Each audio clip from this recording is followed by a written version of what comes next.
Tonight on News Channel 21, meet the very first Habitat for Humanity volunteer worldwide.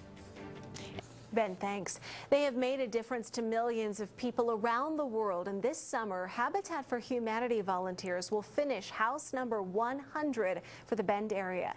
Today, the very first Habitat for Humanity volunteer in the world was in Bend. Matt McDonald has the story. Behind me is the foundation for Bend area Habitat for Humanity's 100th house.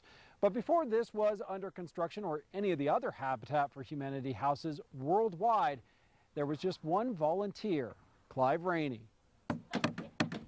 It starts with just one person giving up his time. I am known as the first volunteer of Habitat for Humanity International.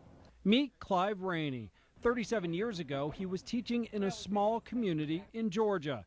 None of the kids in his class could read or write their own names.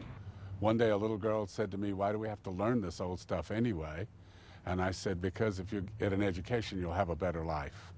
And she said, "Yeah, that's what they told my mama." Inspired to make a difference, he went to the girls' house that night. Found them living in a house that had no doors, no windows, no running water, no electricity, and no hope. Miller Fuller was just starting Habitat for Humanity. Clive volunteered.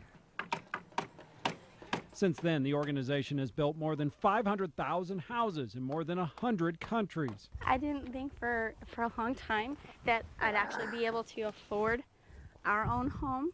Amber Schmid and her daughter Cassidy will move into this house. It is the Bend area Habitat for Humanity's 100th house. It means so much to us to be able to have this. It's stories like Amber's that kept Clive working for Habitat for 35 years.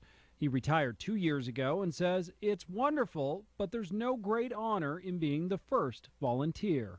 The great honor is going to be the last volunteer, the person who nails the last house in the last house needed to make sure everybody on earth has a decent place to live. And by the end of the summer this year, this will be a place to call home for Amber and Cassidy. In Bend, Matt McDonald, News Channel 21. Just two